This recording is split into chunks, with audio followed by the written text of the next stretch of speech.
الحمد لله نحمده ونستعينه ونستغفره ونؤمن به ونتوكل عليه ونعوذ بالله من شرور أنفسنا ومن سيئات أعمالنا من يهده الله فلا مضل له ومن يضلله فلا هادي له ونشهد أن لا إله إلا الله وحده لا شريك له ونشهد أن سيدنا ومولانا محمدا صلى الله عليه وسلم قال الله تبارك وتعالى في القرآن المجيد والفرقان الحميد أعوذ بالله من الشيطان الرجيم بسم الله الرحمن الرحيم قل إن كنتم تحبون الله فاتبعوني يحببكم الله ويغفر لكم ذنوبكم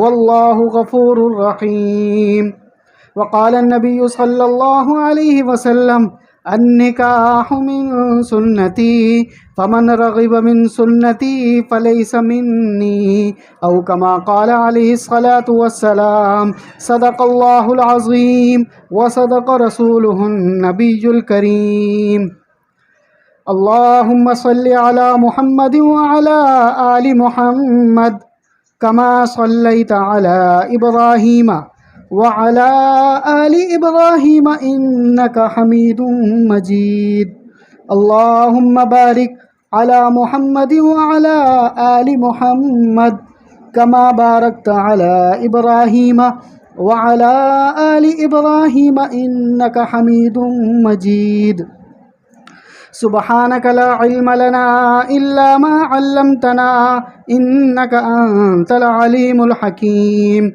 رب اشرح لي صدري ويسر لي أمري واحلل عقدة من لساني يفقهوا قولي رب زدني علما اللهم يسر ولا تعسر وتمم بالخير۔ آج 1450 سال گزرنے کے بعد آپ علیہ الصلاۃ والسلام کے وصال فرمانے کے 1450 سال بعد بھی صرف مسلمان ہی نہیں، غیر مسلم یعنی جو اسلام کے خلاف ہیں، جو اسلام کے دشمن ہیں، وہ بھی آپ علیہ الصلاۃ والسلام کے کردار کی تعریف کرتے ہیں۔ ان کو بھی پتہ ہے کہ آپ صلی اللہ علیہ وسلم صادق اور امین تھے، ان کو بھی پتہ ہے کہ آپ صلی اللہ علیہ وسلم کردار کے اعتبار سے بڑے پاک صاف تھے۔ ان سے صرف جو اختلاف ہے وہ اسلام کے اندر ہے، ان کی ذات کے اعتبار سے آج کوئی بھی انسان اختلاف نہیں کر سکتا۔ مسلمان بھی ان کی تعریف کرتا ہے، یہاں تک کہ جو اسلام کے دشمن ہیں وہ بھی ان کی تعریف کرتے ہیں۔ تو اسی پر چند اشعار آپ سنیں، یعنی نعت سنیں آپ۔ اپنے ہی نہیں جو نبیوں کے سردار کی باتیں کرتے ہیں، اپنے ہی نہیں جو نبیوں کے سردار کی باتیں کرتے ہیں، دشمن بھی میرے آقا کے کردار کی باتیں کرتے ہیں، دشمن بھی میرے آقا کے کردار کی باتیں کرتے ہیں۔ وہ ہوں گے اور جو جنت کے گلزار کی باتیں کرتے ہیں، وہ ہوں گے اور جو جنت کے گلزار کی باتیں کرتے ہیں، گلزار کی باتیں کرتے ہیں۔ ہم ہیں آقا کے دیوانے، سرکار کی باتیں کرتے ہیں، دشمن بھی میرے آقا کے کردار کی باتیں کرتے ہیں۔ اپنے ہی نہیں جو نبیوں کے سردار کی باتیں کرتے ہیں، دشمن بھی میرے آقا کے کردار کی باتیں کرتے ہیں۔ یہ شوق مجھے مجبور کرے میں ان کے نام پہ بک جاؤں، یہ شوق مجھے مجبور کرے میں ان کے نام پہ بک جاؤں، میں ان کے نام پہ بک جاؤں۔ جب لوگ کہیں بھی طیبہ کے بازار کی باتیں کرتے ہیں، دشمن بھی میرے آقا کے کردار کی باتیں کرتے ہیں۔ اپنے ہی نہیں جو نبیوں کے سردار کی باتیں کرتے ہیں، دشمن بھی میرے آقا کے کردار کی باتیں کرتے ہیں۔ ہر سمت ہے جمال آقا کا، جا کر تو دیکھو مدینے میں، ہر سمت ہے جمال آقا کا، جا کر تو دیکھو مدینے میں، جا کر تو دیکھو مدینے میں۔ طیبہ کے در و دیوار سبھی سرکار کی باتیں کرتے ہیں، دشمن بھی میرے آقا کے کردار کی باتیں کرتے ہیں۔ اپنے ہی نہیں جو نبیوں کے سرکار کی باتیں کرتے ہیں، دشمن بھی میرے آقا کے کردار کی باتیں کرتے ہیں۔ والشمس کہیں واللیل کہیں والفجر کہیں پہ فرما کر، والشمس کہیں واللیل کہیں والفجر کہیں پہ فرما کر، والفجر کہیں پہ فرما کر۔ قرآن میں رب تعالی بھی خود یار کی باتیں کرتے ہیں، دشمن بھی میرے آقا کے کردار کی باتیں کرتے ہیں۔ اپنے ہی نہیں جو نبیوں کے سردار کی باتیں کرتے ہیں، دشمن بھی میرے آقا کے کردار کی باتیں کرتے ہیں۔ میرے محترم بھائیوں، دوستوں، بزرگوں، اللہ رب العزت نے ہمیں اس نبی کے امت میں پیدا فرمایا کہ وہ نبی کہ جو تمام نبیوں کے سردار ہیں، وہ نبی جو امام الانبیاء ہیں، وہ نبی جو امام سرور کونین ہیں، وہ نبی جو سب سے پہلے اپنی امت کو جنت میں لے کر جائیں گے، وہ نبی جو تمام انسانوں کے لیے، تمام کائنات کے جانداروں کے لیے، تمام جانوروں کے لیے، تمام پرندوں کے لیے، تمام چرند پرند درند، تمام دنیا کے انسانوں کے لیے رحمت للعالمین بن کر آئے، وہ نبی جس کی امت میں آج ہم پیدا ہو گئے، وہ نبی جس کی کوئی برائی نہیں کر سکتا، وہ نبی جس کی تعریف میں صرف مسلمان ہی نہیں دشمنان اسلام بھی ان کی تعریف کرنے پر مجبور ہیں۔ اللہ رب العزت نے بغیر کسی سفارش کے، بغیر کسی التجا کے، بغیر کسی درخواست کے آپ کو اور مجھے آپ علیہ الصلاۃ والسلام کی امت میں پیدا فرما دیا۔ یہ اللہ رب العزت کا محض ہم پر فضل ہے، محض ہم پر احسان ہے۔ اگر وہ اللہ چاہتے ہمیں آپ صلی اللہ علیہ وسلم کی امت میں پیدا نہ فرماتے، کسی اور کی امت میں پیدا فرماتے تھے، تو اس پر ہمارا اختیار نہیں تھا۔ اگر وہ اللہ چاہتے ہمیں انسان نہ بناتے، کوئی جانور بنا دیتے، کوئی پرندہ بنا دیتے، کوئی درندہ بنا دیتے، کوئی جن بنا دیتے، کوئی اور مخلوق بنا دیتے، لیکن اللہ رب العزت نے آپ پر اور مجھ پر احسان فرمایا اور انسان اشرف المخلوقات بنا دیا۔ یہ اللہ رب العزت کا آپ پر اور مجھ پر احسان ہے کہ اللہ رب العزت نے ہمیں مسلمان بنا دیا۔ اگر وہ مسلمان پیدا نہ کرتا، اگر وہ مسلمانوں کے گھروں میں پیدا نہ کرتا، کسی عیسائی کے گھر میں پیدا کر دیتا، کسی ہندو کے گھر میں پیدا کر دیتا، کسی بت پرستی کرنے والے کے گھر میں پیدا کر دیتا، تو بتاؤ اس پر ہمارا کوئی اختیار تھا؟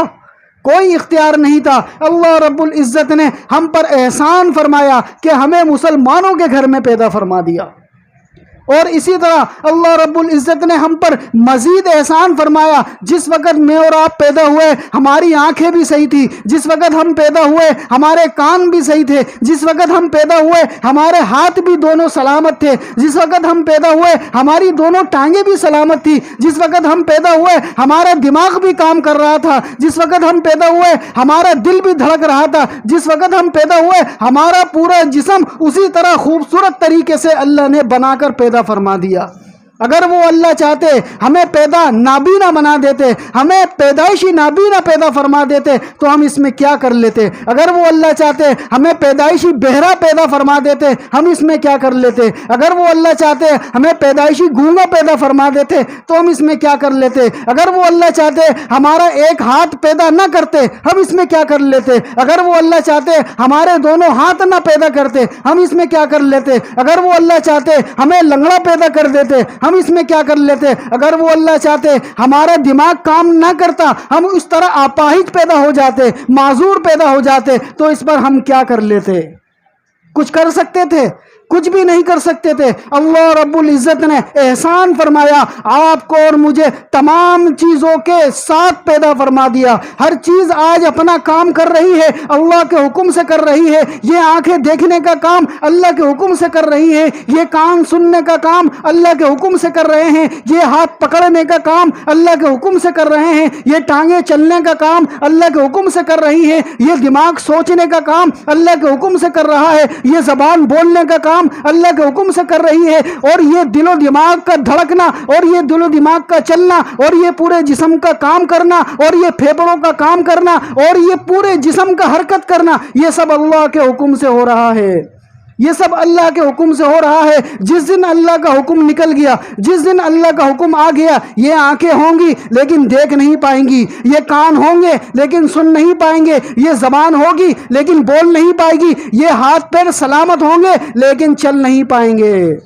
اس دن کے آنے سے پہلے، اس دن کے پہنچنے سے پہلے، جس دن یہ سارا کام کرنا چھوڑ دے، جس دن یہ دل دھڑکنا چھوڑ دے، جس دن آنکھیں دیکھنا چھوڑ دے، جس دن یہ کان سننا چھوڑ دے، اس دن کے آنے سے پہلے اللہ رب العزت نے مہلت دی ہوئی ہے، اللہ رب العزت نے وقت دیا ہوا ہے، اللہ رب العزت نے وقت دیا ہوا ہے کہ اس دن کے آنے سے پہلے گناہوں سے توبہ کر لو، اس دن کے آنے سے پہلے اللہ کی فرما برداری کر لو، اس دن کے آنے سے پہلے آپ علیہ السلام کی سنت کے مطابق اپنی زندگی کو گزار لو۔ وہ دن جس دن آ گیا، وَلَن يُؤَخِّرَ اللَّهُ نَفْسًا إِذَا جَاءَ أَجَلُهَا وَلَن يُؤَخِّرَ اللَّهُ نَفْسًا إِذَا جَاءَ أَجَلُهَا۔ جس دن موت کا دن ہوگا، جس دن آپ کی یا میری آخری صبح ہوگی، جس دن میرا اور آپ کا آخری دن ہوگا، جس دن میری اور آپ کی آخری رات ہوگی، جس دن میرا اور آپ کا آخری سال ہوگا، ایک لمحے کی بھی مہلت نہیں ملے گی، ایک سیکنڈ کی بھی مہلت نہیں ملے گی۔ وَلَن يُؤَخِّرَ اللَّهُ نَفْسًا إِذَا جَاءَ أَجَلُهَا۔ اب کوئی مہلت نہیں ہے، اب کوئی وقت نہیں ہے، اب اس وقت کے پہنچنے سے پہلے، اب معلوم نہیں وہ وقت کب آئے گا، اب معلوم نہیں، ہو سکتا ہے آج کا دن، آج کی رات ہماری آخری ہو سکتا ہے یہ مہینہ آخری ہو سکتا ہے یہ سال آخری ہو۔ سمجھدار آدمی، عقل مند آدمی وہ ہے کہ جو مرنے سے پہلے مرنے کی تیاری کر لے۔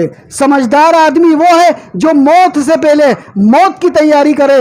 آپ علیہ السلام نے ارشاد فرمایا کہ سمجھدار آدمی، عقل مند آدمی وہ ہے کہ جو موت سے پہلے موت کی تیاری کر لے، جو مرنے سے پہلے مرنے کی تیاری کر لے۔ اب سمجھدار جو ہوگا وہ آپ علیہ السلام کی اس حدیث پر عمل کرے گا، سمجھدار جو ہوگا وہ گناہوں کو چھوڑ دے گا، سمجھدار جو ہوگا وہ گناہوں کو چھوڑ کر اپنی صاف ستھری زندگی گزارے گا، سمجھدار جو ہوگا وہ نماز بھی پڑھے گا، سمجھدار جو ہوگا وہ اپنے آپ کو ہر طرح کے گناہوں سے دور کرے گا، سمجھدار جو ہوگا وہ نشوں سے دور رہے گا، سمجھدار جو ہوگا وہ فجر کی نماز بھی پڑھے گا، سمجھدار جو ہوگا وہ ظہر کی نماز بھی پڑھے گا، سمجھدار جو ہوگا وہ عصر کی نماز بھی پڑھے گا، سمجھدار جو ہوگا وہ مغرب کی نماز بھی پڑھے گا، سمجھدار جو ہوگا وہ عشاء کی نماز بھی پڑھے گا، سمجھدار جو ہوگا وہ قرآن بھی پڑھے گا، سمجھدار جو ہوگا وہ درود بھی پڑھے گا، سمجھدار جو ہوگا وہ ہر طرح کے شیطانی وسوسوں سے دور رہے گا۔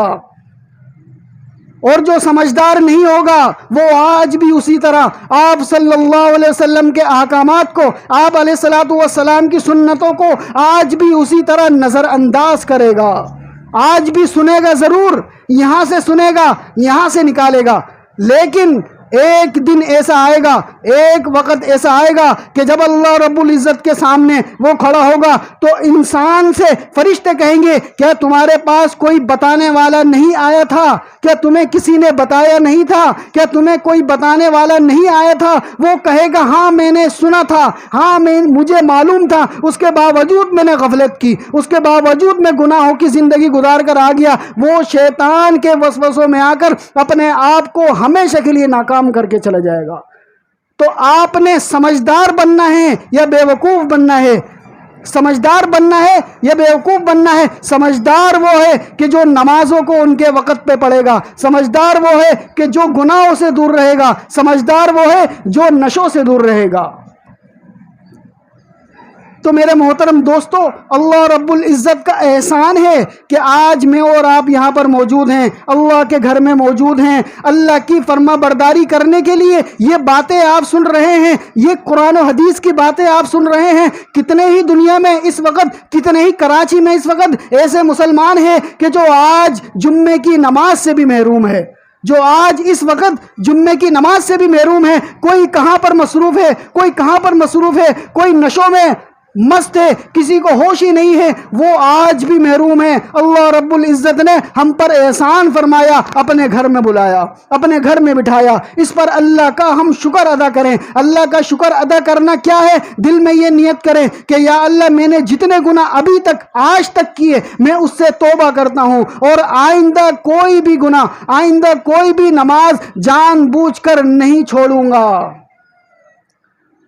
تو جو کوئی بھی آپ علیہ الصلوۃ والسلام کی سنت کے مطابق، آپ علیہ الصلوۃ والسلام کی سیرت مبارکہ کے مطابق، اسوہ حسنہ کے مطابق آج بھی زندگی گزارے گا، وہ دنیا میں بھی چمکے گا، وہ آخرت میں بھی چمکے گا، وہ دنیا میں بھی خوبصورت ہوتا چلا جائے گا، وہ دنیا میں بھی پاک صاف ہوتا چلا جائے گا۔ اور کل قیامت والے دن جب آپ علیہ الصلوۃ والسلام اس کو اپنے ہاتھوں سے حوض کوثر پلائیں گے، جب آپ علیہ الصلوۃ والسلام کا دیدار نصیب ہوگا، جب آپ علیہ الصلوۃ والسلام کا پڑوس نصیب ہوگا، جب آپ علیہ الصلوۃ والسلام کے ساتھ جنت میں جائے گا، اس وقت اس کو پتہ چلے گا یہ چھوٹی سی زندگی، یہ 30-40 سال، 50 سال، 60-70 سال کی زندگی میں اللہ رب العزت کے احکامات کو آپ علیہ الصلوۃ والسلام کے طریقے کے مطابق جو گزار کر گیا ہوگا، وہ ہمیشہ کے لیے سکون والی جنت میں رہے گا۔ تو میرے عزیزو، آپ علیہ الصلوۃ والسلام کی کئی سنتیں ہیں، بہت ساری سنتیں ہیں۔ آج یہ نیت کریں کہ ساری سنتوں پر اپنے استطاعت کے مطابق عمل کرنے کی کوشش کروں گا۔ اسی میں سے ایک سنت آپ علیہ الصلوۃ والسلام کی وہ نکاح بھی ہے۔ نکاح کیوں ضروری ہے؟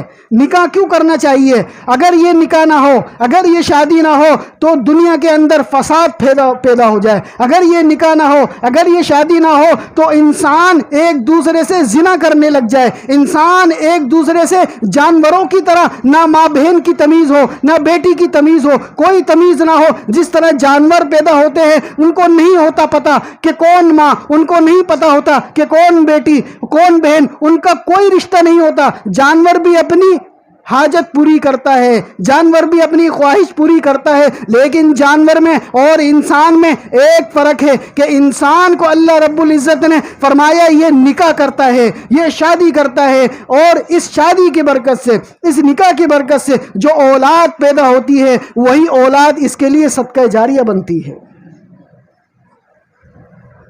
اللہ رب العزت نے ایک مرتبہ چند فرشتوں سے فرمایا کہ جب انسان شادی سے پہلے، جب انسان نکاح سے پہلے اپنی خواہش پوری کرتا ہے زنا کے ذریعے سے، اپنی خواہش پوری کرتا ہے زنا کے ذریعے سے، تو اللہ رب العزت کا عرش کانپنے لگتا ہے، اللہ رب العزت کو غصہ آنے لگتا ہے، اور عن قریب یہ ممکن ہوتا ہے کہ اس زمین کو پھاڑ کر اس کے اندر اس کو دفنا دے۔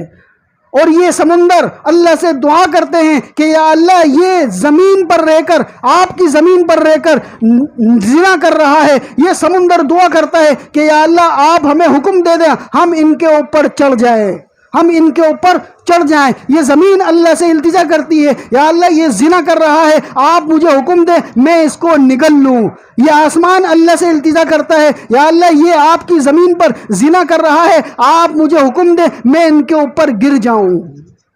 کب؟ جب انسان بغیر شادی کے، نکاح کے بغیر کیا کرتا ہے؟ اپنی خواہش جانوروں کی طرح پوری کرتا ہے، زنا کرتا ہے۔ جس وقت یہ زنا عام ہوگا، جس وقت یہ زنا ہوگا تو زلزلے آئیں گے۔ یہ زلزلوں کا آنا یہ زنا کی کثرت کی وجوہات کی بنا پر ہوتا ہے۔ یہ زمین کانپتی ہے، ہل جاتی ہے، وہ زلزلہ آ جاتا ہے۔ تو نکاح کی سنت کو پورا کرنا، آپ علیہ الصلوۃ والسلام نے فرمایا کہ نکاح کرو، کیونکہ نکاح میری سنتوں میں سے ایک سنت ہے۔ النکاح من سنتی، نکاح میری سنتوں میں سے ایک سنت ہے۔ غیر مسلموں کی طرح نہ ہو جاؤ، غیروں کی طرح نہ ہو جاؤ کہ جہاں پر نہ ماں کو ماں کا درجہ ملتا ہے، نہ بہن کو بہن کا درجہ ملتا ہے، نہ بیٹی کو بیٹی کا درجہ ملتا ہے، نہ بیوی کو بیوی کا درجہ ملتا ہے۔ تو مسلمانوں کو اللہ رب العزت نے ایک خوبصورت اسلام دیا، ایک خوبصورت دین دیا کہ جہاں پر عورتوں کی تہذیب ہے، جہاں پر عورتوں کی قدر و قیمت ہے، جہاں پر عورتوں کو عزت دی جاتی ہے۔ حضرت فاطمہ رضی اللہ تعالی عنہا کا جس وقت نکاح ہوا، جس وقت ان کی شادی ہوئی، کس طریقے سے ہوئی، کس طرح سادی شادی ہوئی، کتنا جہیز دیا، کیسے کی، اس کو آج مجھے اور آپ کو سمجھنے کی ضرورت ہے۔ آج کے دور میں نکاح کو مشکل کر دیا، آج کے دور میں شادی کو مشکل کر دیا رسم و رواج کی وجہ سے، رسم و رواج کی وجہ سے آج شادی کرنا مشکل ہو گیا اور زنا کرنا آسان ہو گیا۔ جب ہندوستان سے ہم پاکستان آئے تو ہم ان کے ساتھ ہندوؤں کی کچھ رسمیں بھی لے کر آ گئے اپنے ساتھ۔ آج ان رسموں کو مسلمان جب تک پوری نہیں کرتا وہ سمجھتا ہے شاید شادی ہی نہیں ہوتی، جبکہ وہ ہندوانہ رسمیں ہیں۔ تو حضرت فاطمہ رضی اللہ تعالی عنہا کا جس وقت نکاح ہو رہا تھا، سب سے پہلے حضرت ابو بکر صدیق رضی اللہ تعالی عنہ نے آپ علیہ الصلوۃ والسلام کے پاس نکاح کا پیغام بھیجا۔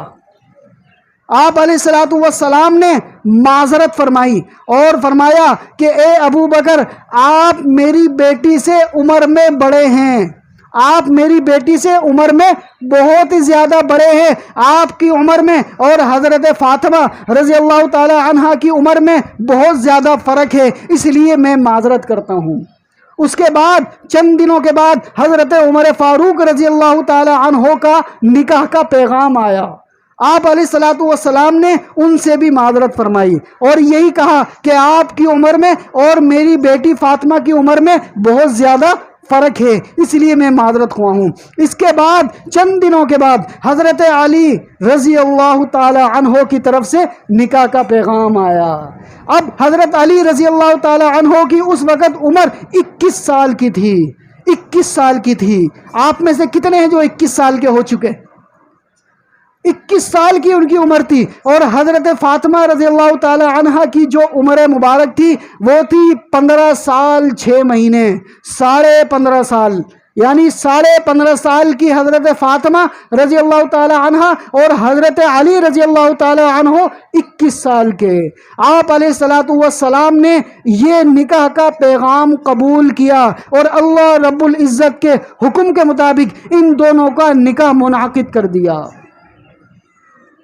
اس کے بعد آپ علیہ الصلوۃ والسلام نے اپنے صحابہ کرام کے پاس خط بھیجا کہ جناب حضرت ابو بکر، ہماری بیٹی حضرت فاطمہ کا نکاح ہے فلاں دن، آپ اس نکاح میں آئیے گا، دعوت نامہ تیار ہو رہا ہے۔ حضرت عمر کے پاس بھیجا، حضرت عثمان کے پاس بھیجا، حضرت عبد الرحمن بن عوف کے پاس بھیجا، اسی طرح تمام صحابہ کرام جو آپ علیہ الصلوۃ والسلام کے ساتھ رہتے تھے ان سب کو اس دعوت نامے کی طرح بھیجا، اس دعوت نامے کو بھیجا تاکہ وہ اس نکاح کی تقریب میں آئیں، تاکہ وہ اس شادی کی تقریب میں آئیں۔ اس کے بعد آپ علیہ الصلوۃ والسلام نے اپنی بیٹی حضرت فاطمہ کا نکاح خود پڑھایا، حضرت فاطمہ رضی اللہ تعالی عنہا کا نکاح خود پڑھایا۔ اس کے بعد حضرت علی رضی اللہ تعالی عنہ کے ساتھ رخصتی کے وقت حضرت ام ایمن رضی اللہ تعالی عنہا کو ساتھ بھیجا، حضرت ام ایمن رضی اللہ تعالی عنہا کو ساتھ بھیجا رخصتی کے وقت۔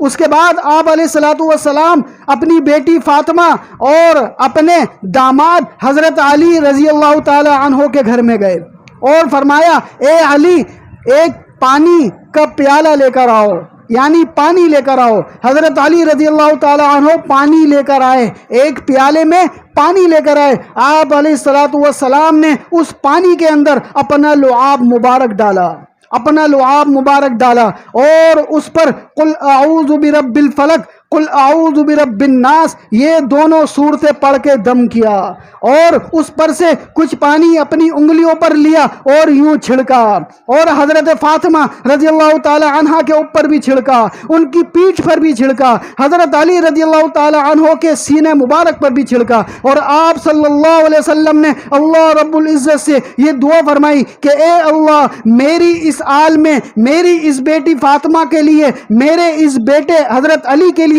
یا اللہ دنیا کے تمام شرور سے حفاظت فرما، تمام فتنوں سے حفاظت فرما، ہر طرح کی برائیوں سے ان کو بچا، ہر طرح کے فتنوں سے ان کو بھی، ان کی اولاد کی بھی حفاظت فرما۔ اور اس کے بعد فرمایا کہ اے بیٹی فاطمہ اس پانی کو پی لو، اے بیٹے حضرت علی اس پانی کو پی لو۔ یہ ہے سنت طریقہ۔ اس کے بعد آپ علیہ الصلوۃ والسلام نے مختصر سا سامان دیا جس کو ہم لوگ جہیز بولتے ہیں۔ کیا سامان دیا؟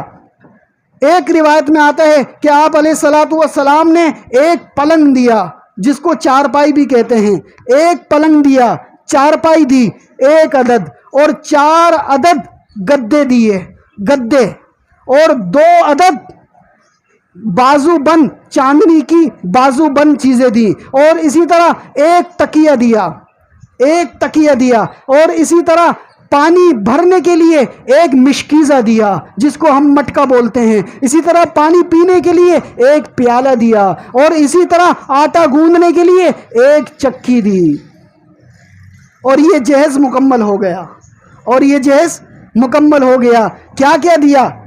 ایک پلنگ، چارپائی، 4 گدے، ایک تکیہ، اور 2 بازو بند چاندنی کے، اور اسی طرح ایک مشکیزہ، اور اسی طرح ایک پیالہ، اور اسی طرح ایک آٹے کی چکی۔ بس ختم ہو گیا جہیز۔ تو میرے عزیزو، اللہ رب العزت نے آپ علیہ الصلوۃ والسلام کے ذریعے سے یہ پوری دنیا کے مسلمانوں تک پیغام پہنچا دیا کہ نکاح سادہ ہونا چاہیے، نکاح سادہ ہونا چاہیے۔ کس طریقے سے آپ علیہ الصلوۃ والسلام نے مختصر چیزیں دی اور تمام دنیا کے مسلمانوں کے لیے آسانیاں پیدا کر دی کہ اتنی چیزیں، ضرورت کی چیزیں ہر غریب آدمی بھی دے سکے۔ آج اسی شادی کو، آج اسی نکاح کو کتنا مشکل کر دیا، آج کتنا مشکل کر دیا۔ تو میرے عزیزو، آپ علیہ الصلوۃ والسلام کے اس نکاح کرنے کی سنت کو یاد رکھنا، حضرت فاطمہ کے اس سنت کو، اس نکاح کو یاد رکھنا۔ اسی طرح آپ علیہ الصلوۃ والسلام نے حضرت علی رضی اللہ تعالی عنہ سے ارشاد فرمایا کہ اے علی، فاطمہ کا مہر 400 درہم رکھو۔ کتنا؟ 400 درہم، 400 درہم حضرت فاطمہ رضی اللہ تعالی عنہ کا مہر رکھا گیا۔ ایک دن حضرت عمر فاروق رضی اللہ تعالی عنہ نے فرمایا کہ اگر کسی عورت کے لیے زیادہ مہر رکھنا اچھی بات ہوتی، اگر کسی عورت کے لیے، کسی لڑکی کے لیے زیادہ مہر رکھنا اچھی بات ہوتی تو اس کی زیادہ حقدار حضرت فاطمہ تھی۔ سب سے پہلی خاتون جو خاتون جنت ہیں، وہ خاتون جو جنت میں تمام عورتوں کی سردار ہیں، وہ خاتون جو آپ علیہ الصلوۃ والسلام کی بیٹی ہیں، وہ خاتون جو حضرت علی رضی اللہ تعالی عنہ کی بیوی ہیں، وہ خاتون جو حضرت امام حسن اور حسین رضی اللہ تعالی عنہما کی والدہ ہیں، وہ زیادہ حقدار تھی۔ اگر زیادہ مہر رکھنا اچھی چیز ہوتی تو پتہ چلا حضرت عمر فاروق رضی اللہ تعالی عنہ یہ فرما رہے ہیں کہ زیادہ مہر رکھنا کوئی بڑی بات نہیں ہے، کوئی بڑی بات نہیں ہے، مناسب مہر ہو تاکہ وہ مہر وہ شوہر ادا کر سکے۔ اسی طرح میرے عزیزو، اس کے بعد ولیمہ ہوا۔ ولیمے میں چند سا کھجورے، تھوڑی سی کھجورے اور جو کی روٹیاں اور کھجورے، یہ ولیمہ ہو گیا۔ اس کے بعد چند چیزیں ہمارے معاشرے کے اندر ایسی ہیں کہ جن کو سمجھنا بہت ضروری ہے۔ سب سے پہلی بات، آج کل یہ بات عام ہو چکی ہے کہ شادی کے بعد بیوی اپنے شوہر کا مہر معاف کر دیتی ہے۔ اکثر کیا ہوتا ہے، جیسے ہی شادی ہوتی ہے رات کو شوہر اس سے اپنا مہر معاف کروا لیتا ہے۔ ایسا ہوتا ہے، بولتے ہیں کہ ہم نے اپنا مہر معاف کروا لیا، جبکہ وہ مہر معاف نہیں ہوتا، وہ مہر معاف نہیں ہوتا۔ ایک صورت تو یہ ہے کہ بیوی سے کہہ کر کہ میں مہر ادا نہیں کر سکتا اور یہ مہر معاف کر دو، تو اس وقت اس بیوی کے کہنے سے مہر معاف نہیں ہوتا۔ مفتیان کرام فرماتے ہیں کہ اس طریقے سے مہر معاف نہیں ہوتا۔ اور اسی طرح دوسری بات، اس وقت کہ جب شوہر کا انتقال ہو جاتا ہے تو وہاں کی عورتیں اس سے کہتی ہیں، اس کی بیوی سے کہتی ہیں کہ اب تو تیرے شوہر کا انتقال ہو گیا، اب تو مہر معاف کر دے، ایسا نہ ہو تو نے مہر معاف نہیں کیا اور اس کے لیے وہاں پر جا کر مسائل پیدا ہو جائیں۔ اور وہ لحاظ مروت میں کہتی ہے کہ میں نے اپنے شوہر کا مہر معاف کیا، تو اس وقت بھی مہر معاف نہیں ہوتا۔ ان دونوں صورتوں میں مہر معاف نہیں ہوتا۔ صرف ایک صورت ہے جس وقت مہر معاف ہوتا ہے۔ وہ صورت کیا ہے؟ وہ صورت یہ ہے کہ شوہر اپنی بیوی کے ساتھ اس طریقے سے زندگی گزارے، اس پیار محبت سے زندگی گزارے، اس طرح اس کا ساتھ دے، اس طرح اس کے ہر کام کاج میں اس کی طبیعت کو سمجھے، اس کے مزاج کو سمجھے، یہاں تک کہ وہ آپ سے دل سے محبت کرنے لگ جائے۔ ایک وقت آئے کہ وہ آپ کے لیے جان دینے والی بن جائے۔ جس وقت وہ اپنی دل سے یہ کہے کہ میں نے اپنا مہر معاف کر دیا، اس وقت مہر معاف ہوگا، ویسے معاف نہیں ہوگا۔ اس کی مثال ایسی بھی ہے کہ ایک شخص کسی سے قرضہ لے، ایک شخص کسی سے قرضہ لے اور وہ جس کے اوپر قرضہ ہو وہ اس کو زور زبردستی سے کہے کہ میرا قرضہ معاف کر دو، تو بتاؤ قرضہ معاف ہو جائے گا؟ نہیں ہوگا۔ زور زبردستی سے کوئی کام نہیں ہوتا۔ اور اسی طرح اگر کوئی شخص مر جائے، کسی کا انتقال ہو جائے اور وہاں پر لوگ کہیں کہ بھئی قرضہ معاف کر دو، تو بتاؤ قرضہ معاف ہوتا ہے؟ جب تک وہ دل سے قرضہ معاف نہ کرے یا اس کو ادا کرنا پڑتا ہے۔ اسی طرح مہر کی مثال ہے، مہر بھی معاف نہیں ہوتا ہے۔ اسی وجہ سے آپ علیہ الصلوۃ والسلام نے فرمایا کہ مہر گنجائش کے مطابق رکھا کرو، جتنی اس شوہر کی، اس لڑکے کی استطاعت ہے اتنا مہر رکھا کرو تاکہ اس کو دینے میں آسانی ہو۔ تو یہ بات سمجھ میں آئی؟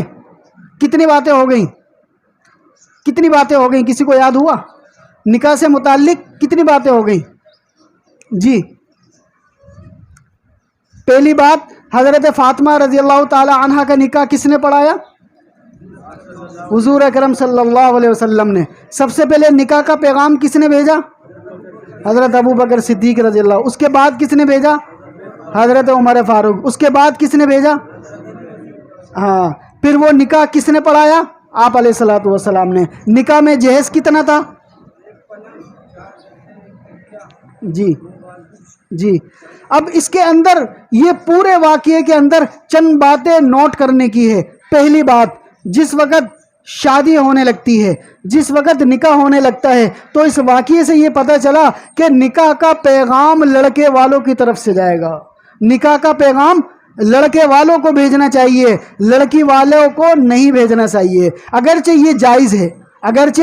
یہ جائز ہے لیکن سنت یہ ہے کہ لڑکے والے خود لڑکی کے گھر کی طرف جائیں، یعنی لڑکے والے نکاح کا پیغام لے کر جائیں۔ ایک بات۔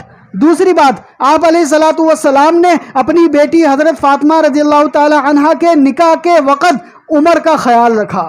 کس کا خیال رکھا؟ عمر کا خیال رکھا کہ لڑکی سے زیادہ بڑا لڑکا نہ ہو، عمر حتی الامکان برابر ہو، 3 سال 4 سال 5 سال یا 6 سال، اس سے زیادہ نہ ہو۔ اس واقعے سے یہ پتہ چلا۔ اسی طرح تیسری بات کہ آپ علیہ الصلوۃ والسلام نے اس نکاح کا اعلان اپنے تمام صحابہ کو بھیجا، یعنی خط کی صورت میں، جس کو ہم شادی کارڈ بولتے ہیں، وہ بھی بھیجا۔ کیوں بھیجا؟ کہ اپنے ساتھیوں کو پتہ چل سکے کہ میں اپنی بیٹی کا نکاح کر رہا ہوں۔ چونکہ نکاح کا اعلان کرنا ضروری ہے تاکہ لوگوں کو پتہ چلے کہ بھئی ان کی شادی ہو گئی ہے، تاکہ لوگوں کو پتہ چلے ان کا نکاح ہو گیا ہے، تبھی تو یہ ساتھ گھوم رہے ہیں، تبھی تو یہ کہیں جا رہے ہیں، ورنہ لوگ اعتراض کریں گے، ورنہ لوگ کہیں گے یہ کیا ہو گیا، ایسا ہوتا ہے نا۔ لیکن اس کے اندر آپ علیہ الصلوۃ والسلام نے کن لوگوں کو نکاح کا پیغام بھیجا؟ جو اطراف میں ان کے ساتھ رہتے تھے، یعنی زیادہ وہ کہ جو رات دن ساتھ ہوتے تھے تاکہ ان کو معلوم ہو جائے۔ تو آج بھی جس وقت آپ کے گھر میں شادی ہو تو آپ نے شادی کارڈ بھیجنا ہے، لیکن اس میں بھی اسراف نہیں کرنا۔ آپ علیہ الصلوۃ والسلام نے سادہ کاغذ پہ لکھ کر وہ بھیج دیا تھا۔ حضرت مولانا شفیع رحمۃ اللہ علیہ جنہوں نے معارف القرآن لکھی، حضرت مفتی اعظم پاکستان مفتی تقی عثمانی صاحب دامت برکاتہم العالیہ کے والد محترم، جس وقت ان کی شادی ہونے لگی تو وہ چونکہ وہ مدرسہ چلاتے تھے، دارالعلوم چلاتے تھے، تو انہوں نے اپنے مدرسے کے لیٹر ہیڈ کے نیچے اپنے ہاتھ سے اپنی شادی کا دعوت نامہ لکھ کر بھیج دیا۔ کوئی الگ سے کارڈ نہیں بنوائے، کوئی الگ سے کارڈ نہیں چھپوائے، بس اسی کے نیچے لکھا، اسی کی فوٹو کاپی کرائی اور بھیج دیا۔ تو سادہ ہو، زیادہ اس میں خرچہ نہ ہو، اسراف نہ ہو۔ بعض لوگ بولتے ہیں کہ بھئی یہ تو یادگار رہتا ہے، یہ تو بعد میں یاد رکھا جاتا ہے، تو کوئی یادگار نہیں رہتا۔ ولیمہ ختم ہوتا ہے، یہی کارڈ آپ کا کوڑے کرکٹ میں پڑا ہوتا ہے، یہی کارڈ آپ کا بغیر کسی اس کی حفاظت کے ادھر ادھر پڑا ہوتا ہے، بچے کھیل رہے ہوتے ہیں اور وہ ضائع ہو جاتا ہے۔ ہاں وہ خود میاں بیوی سنبھال کے رکھیں وہ الگ بات ہے۔ تو کتنی باتیں ہو گئی؟ 3 باتیں ہو گئی۔ سادہ ہو، شادی کارڈ بھی سادہ ہو۔ اسی طرح چوتھی بات کہ اس کا ولیمہ کرنا۔ اب ولیمہ بھی سادہ ہو، اس میں یہ نہیں کہ بہت سارے کھانوں کا اہتمام ہو، بہت زیادہ اسراف ہو۔ جو اللہ پاک نے گنجائش دی ہو اس کے مطابق سادہ 1 2 3 کھانے بنا کر اس کو ولیمہ کر دیا جائے۔ اور اسی طرح جہیز، 5ویں بات جہیز میں آپ علیہ الصلوۃ والسلام نے ان کو کتنی چیزیں دی؟ ضرورت کی چیزیں دی۔ تو آج بھی ضرورت کی چیزیں دینا جائز ہے، لیکن اس کے علاوہ اس چیز کو ضروری سمجھنا کہ اگر یہ نہیں دیا تو شادی نہیں ہوگی، اگر فریج نہیں دیا تو شادی نہیں ہوگی، اگر اسی طرح فرنیچر نہیں دیا تو شادی نہیں ہوگی، اسی طرح اور چیزیں نہیں دی تو شادی نہیں ہوگی۔ تو اس سے شادی پر کوئی اثر نہیں پڑتا۔ شادی کے لیے جہیز دینا ضروری نہیں ہے، ضرورت کا سامان دینا یہ بھی ضروری نہیں ہے، لیکن چونکہ ایک زندگی شروع ہو رہی ہوتی ہے تو اس میں ضرورت کا سامان والدین کی طرف سے دیا جاتا ہے۔ تو یہ باتیں سمجھ میں آ گئی؟ اللہ رب العزت جو کچھ کہا گیا سنا گیا اس پر عمل کرنے کی توفیق عطا فرمائے۔ آخر میں ایک نظم اسی نکاح سے متعلق پڑھ کے انشاءاللہ پھر دعا کرتے ہیں۔ سنیں گے؟ ٹائم ہے، دیکھیں ٹائم ہے۔